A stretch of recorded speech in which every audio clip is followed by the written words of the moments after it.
গণমাধ্যম থেকে খবরটা আপনারাও জেনেছেন যে যুক্তরাষ্ট্র ইসরায়েলের জন্য দেয়া একটি অস্ত্রের চালান আটকে দিয়েছে।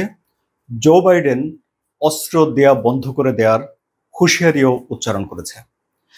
এই খবর আপনারা জানেন, কিন্তু আমরা এখন বিশ্লেষণ করব যে যুক্তরাষ্ট্র থেকে যদি অস্ত্র সহায়তা না পায় তাহলে ইসরায়েলের কি হবে এবং নেতানিয়াহু কি এই যুদ্ধে জয়লাভ করতে পারবেন যুক্তরাষ্ট্রের সহায়তা ছাড়া। চলুন আলোচনা শুরু করি। আপনাদের সঙ্গে আছি আমি আনোয়ার সাদিক। যুক্তরাষ্ট্র ইসরায়েলে অস্ত্রের যে চালানটি বন্ধ করেছে তাতে কি ছিল? তাতে দুই ধরনের বোমা ছিল। 2000 পাউন্ড ওজনের বোমা ছিল 1,80,00,000 এবং 500 পাউন্ড ওজনের বোমা ছিল 17 লাখ। এগুলো গণমাধ্যমের তথ্য। এবং 6,500 গাইডেড বোমাও সেখানে ছিল বলে জানা গেছে। এই চালানটি বিশাল এবং এটি হাতে পাওয়ার পর ইসরায়েল তার যেসব অভিযান চালাচ্ছে বা রাফাতে যে অভিযান শুরু করেছে, নিশ্চয়ই সেখানে ইসরায়েল আরো জোরালোভাবে অভিযান চালাতে পারত। মার্কিন প্রেসিডেন্ট জো বাইডেন কেন এই অস্ত্রের চালান বন্ধ করে দিলেন? তিনি অস্ত্রের চালান বন্ধ করে দিলেন কারণ মার্কিন যুক্তরাষ্ট্র পই পই করে বলে দিয়েছে যে রাফায় বেসামরিক নাগরিকদের নিরাপত্তা নিশ্চিত না করে হামলার পক্ষে যুক্তরাষ্ট্র নেই। এবং ইসরায়েলের প্রধানমন্ত্রী বেনিয়ামিন নেতানিয়াহু এই কথাটি তিনি মানেননি। যুক্তরাষ্ট্রের কর্মকর্তারাও বলছেন যে ইসরায়েল যুক্তরাষ্ট্রের কথা পুরোপুরি মানেনি এবং রাফাতে তারা একটা অভিযান পরিচালনা করেছে। যুক্তরাষ্ট্র এখনো রাফাতে বড় ধরনের অভিযানের বিপক্ষে আছে। শুধু কি যুক্তরাষ্ট্র একাই অস্ত্র সহায়তা দেওয়া বা অস্ত্রের চালান বন্ধ করেছে তা নয়, অন্তত আরো 6টি দেশ আছে যারা সম্পূর্ণ কিংবা আংশিক সামরিক সহায়তা ইসরায়েলের জন্য বন্ধ রেখেছে। দেশগুলো কি কি? দেশগুলো হলো Canada, Belgium, Spain, Netherlands, Italy এবং জাপান। এখন প্রশ্ন হলো, এদের সহযোগিতা ছাড়া, বিশেষ করে যুক্তরাষ্ট্রের সহযোগিতা ছাড়া ইসরায়েল কি হামাসের বিরুদ্ধে লড়াইয়ে জিতবে বা এই যুদ্ধে তারা জয়ী হতে পারবে? ইসরায়েলের সেনাবাহিনীর যে মুখপাত্র আছে, মুখপাত্র বলছেন যে হামাসের বিরুদ্ধে তারা একাই যুক্তরাষ্ট্রের সহযোগিতা ছাড়া জয়লাভ করতে পারবেন, কিন্তু দীর্ঘমেয়াদে ইসরায়েল নিরাপত্তাহীনতায় পড়ে যাবে, ইসরায়েলের অবস্থা হয়ে যাবে ভালনারেবল যদি যুক্তরাষ্ট্রের সহায়তা তারা না পায়। কেন? যুক্তরাষ্ট্র তাহলে কি ধরনের সহায়তা করে যে যুক্তরাষ্ট্রের সহায়তা যদি পাওয়া না যায় তাহলে ইসরায়েলের অবস্থা ভালনারেবল হয়ে যাবে? যুক্তরাষ্ট্রের কাছ থেকে ইসরায়েল এককভাবে সবচেয়ে বেশি অস্ত্রের সরবরাহ পায়। এটি হলো তাদের মোট অস্ত্রের 68%। এবং এই যে অস্ত্রটি পায় সেটি অঙ্কের হিসাবে ঘুরিয়ে পেঁচিয়ে আপনি বলতে পারেন যে অলমোস্ট এটা ফ্রি পায়, মানে যুক্তরাষ্ট্র এমনি এমনি দিয়ে দেয়। কিভাবে এমনি এমনি দিয়ে দেয় সেটা বোঝার জন্য আরো দিতে হবে। যুক্তরাষ্ট্র প্রতি বছর ইসরায়েলকে $3.8 বিলিয়ন একটা অনুদান দেয়। কি শর্তে এই অনুদান দেয়? অনুদান দেয় যে এই টাকা দিয়ে ইসরায়েল শুধুমাত্র যুক্তরাষ্ট্র থেকে অথবা ইসরায়েলের নিজেদের তৈরি অস্ত্র ক্রয় করতে পারবে। এই টাকা তারা অন্য কোনো কাজে খরচ করতে পারবে না। ফলে যে অস্ত্র তারা ক্রয় করে তার জন্য এই ডলার আবারও যুক্তরাষ্ট্রে চলে যায়, তার বিনিময়ে অস্ত্র চলে আসে এবং নিজেরা যেসব অস্ত্র তৈরি করে সেগুলো তো তারা ক্রয় করেই থাকে। তাহলে এই যে অস্ত্র সহায়তা নিয়ে এখন কি যুক্তরাষ্ট্রে কোনো ধরনের কথাবার্তা হচ্ছে? হ্যাঁ, হচ্ছে। যুক্তরাষ্ট্রের সিনেটর বার্নি স্যান্ডার্স সিএনএনকে দেয়া এক সাক্ষাৎকারে বলেছেন যে যুক্তরাষ্ট্রের যেই অস্ত্র, সেই অস্ত্র ব্যবহার করা হচ্ছে ফিলিস্তিনের নাগরিকদের উপরে। তিনি বলছেন যে যুদ্ধ শুরু করেছে হামাস এবং এই জন্য হামাস দায়ী। ইসরায়েলের আত্মরক্ষার অধিকার রয়েছে, ফলে হামাসের বিরুদ্ধে ইসরায়েল আক্রমণ করতে পারে, কিন্তু ফিলিস্তিনের জনগণের বিরুদ্ধে ইসরায়েল যেভাবে যুদ্ধ করছে সেই অধিকার ইসরায়েলের নেই।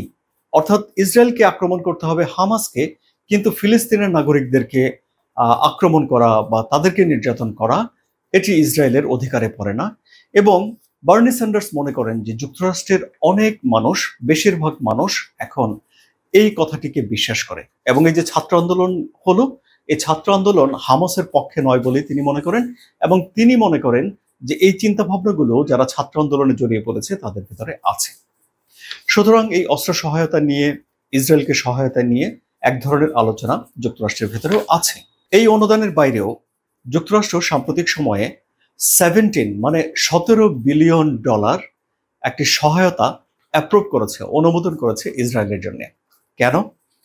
কারণ হলো যে এই যে ইরান ৩০০-র বেশি ড্রোন দিয়ে যে হামলা চালিয়েছে এবং সেই হামলা ঠেকিয়ে দেওয়ার জন্য প্রচুর পরিমাণে রকেট অর্থাৎ আকাশ প্রতিরক্ষা ব্যবস্থা খরচ হয়েছে ইসরায়েলের, সেগুলো রিফিল করতে হবে। এবং সেগুলোর জন্য এটি জো বাইডেন বলেছিলেন যে রিফিল করতে হবে, ইসরায়েলের টাকা লাগবে এবং ইসরায়েলকে এই সহযোগিতা তারা দিচ্ছে। এখন যুক্তরাষ্ট্রের সহযোগিতা ছাড়া এই যুদ্ধ চালিয়ে যাওয়ার জন্য ইসরায়েলের একক অর্থনৈতিক শক্তি কি পরিমাণে আছে? একটা যুদ্ধ চালিয়ে যেতে প্রচুর টাকা পয়সা লাগে, এটি তো আপনারা নিশ্চয়ই অনুমান করতেই পারছেন। সেক্ষেত্রে ইসরায়েলের অর্থনৈতিক স্ট্রেংথ কতটুকু আছে? যুদ্ধে ইসরায়েল কত খরচ করে এই ব্যাপারে তাদের কোনো সরকারি তথ্য ওরকম ভাবে প্রকাশ করা হয় না। এই তথ্য জানার একমাত্র উপায় হলো ইসরায়েল বা যুক্তরাষ্ট্র বা অন্যান্য দেশের পত্রপত্রিকাগুলো, আন্তর্জাতিক গণমাধ্যমগুলো। আন্তর্জাতিক গণমাধ্যমে যেসব তথ্য প্রকাশিত হয়েছে সেখানে বলা হয়েছে যে 2023 সালের ডিসেম্বর নাগাদ ইসরায়েল $18 বিলিয়ন খরচ করেছে এবং 2024 সালে তাদের বাজেট তারা চিন্তা করছে যে তারা $50 বিলিয়ন এই যুদ্ধে খরচ করবে। ইসরায়েলের ইকোনমি কেমন? ইসরায়েলের জিডিপি $522 বিলিয়ন, বেশ বড়, এবং সম্ভাব্য যুদ্ধের খরচ $50 বিলিয়ন, আর তাদের প্রতিরক্ষা বাজেট $15 বিলিয়ন। তাহলে টোটাল প্রতিরক্ষা বাজেটের 3 গুণের বেশি এই যুদ্ধে তাদের খরচ হবে বলে তারা প্রাক্কলন করেছে, মানে অনুমান করেছে, মানে ধরে নিয়েছে যে এই টাকাটা তাদের খরচ হবে এবং এই টাকাটা তাদের ম্যানেজ করে যুদ্ধ খাতে রাখতে হবে। $50 বিলিয়ন। যুদ্ধ আরেকটি চলছে, সেটি হলো ইউক্রেন এবং রাশিয়াতে। সেই যুদ্ধে কেমন খরচ হচ্ছে? সেখানে রাশিয়া তাদের মোট জিডিপির মাত্র 3% যুদ্ধে খরচ করে, আর এখানে ইসরায়েলের এই 2024 সালে খরচ ধরা হয়েছে 10%-এর একটু কম, আপনারা 10%ই ধরে নেন, 10%। তাহলে কি পরিমাণ চাপ ইসরায়েলের অর্থনীতির উপরে পড়ছে এই যুদ্ধ চালিয়ে যাওয়ার জন্য সহজেই বোঝা যাচ্ছে। যে কথা বলছিলাম আপনাদের, যে ইরান যে আক্রমণ করলো, সে আক্রমণটা ঠেকিয়ে দিয়েছিল কারা? এই আক্রমণ ইসরায়েল একা কিন্তু ঠেকিয়ে দেয়নি। এই আক্রমণ ঠেকানোর জন্য তার যুক্তরাষ্ট্রকে লেগেছে, যুক্তরাজ্যকে লেগেছে, ফ্রান্সকে লেগেছে, জর্ডানকে লেগেছে এবং গোয়েন্দা তথ্যের জন্য সৌদি আরবকেও লেগেছে বলে পত্রপত্রিকায় খবর এসেছে। সুতরাং ইরানের দূর থেকে একটা আক্রমণ ঠেকানোর জন্য ইসরায়েলের এতগুলো দেশকে আন্তর্জাতিকভাবে ব্যবহার করতে হয়েছে। সেখানে ইসরায়েলের সেনাবাহিনী বলছে যে হামাসকে তারা একা মোকাবেলা করে ফেলতে পারবে, কিন্তু দীর্ঘমেয়াদী দেশটি বেকায়দায় পড়ে যাবে। এই হুতি বিদ্রোহীরা যেসব মিসাইল ছুড়ে মারে ইসরায়েলকে উদ্দেশ্য করে, সেগুলো ঠেকানোর জন্য যুক্তরাষ্ট্রের রণতরী মোতায়েন রয়েছে। সুতরাং যুক্তরাষ্ট্রের সহযোগিতা ইসরায়েলের জন্য ব্যাপক এবং বিশাল। ফলে যুক্তরাষ্ট্র যখন বলে যে তারা অস্ত্র সহায়তা বন্ধ করে দেবে, তখন সেটি ইসরায়েলের জন্য অবশ্যই একটা গুরুত্বপূর্ণ বার্তা হয়ে ওঠে। এই হলো আমাদের বিশ্লেষণ, যে যুক্তরাষ্ট্র যদি সহায়তা বন্ধ করে দেয় তাহলে ইসরায়েলের বিষয়টি কি দাঁড়ায়। আরেকটি বিষয় আছে, সেটি হলো বেনিয়ামিন নেতানিয়াহু। তিনি বলেছিলেন যে হামাসকে নির্মূল করে ফেলবেন, তিনি হামাসকে নির্মূল করতে পারেননি। তিনি বলেছিলেন জিম্মিদের ফিরিয়ে আনবেন, তিনি জিম্মিদের ফিরিয়ে আনতে পারেননি। ফলে তিনি তার সমর্থকদের সমর্থন হারিয়েছেন, তার জনপ্রিয়তা কমেছে। জোটের ভেতরে কট্টরপন্থী যারা আছে তারা রাফায় আক্রমণ করার জন্য মরিয়া। যুক্তরাষ্ট্র আক্রমণ না করার জন্য তাদেরকে শর্ত দিয়ে দিয়েছে।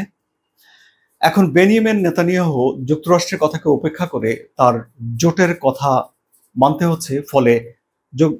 ফলে ইসরায়েলের সবচেয়ে ভালো বন্ধু যুক্তরাষ্ট্রের সঙ্গে সম্পর্কের একটা টানাপোড়েন তৈরি হওয়ার ঝুঁকি তৈরি হয়েছে এবং নানানভাবে সবকিছু মিলে বেনিয়ামিন নেতানিয়াহু অনেক কিছু হারিয়েছেন।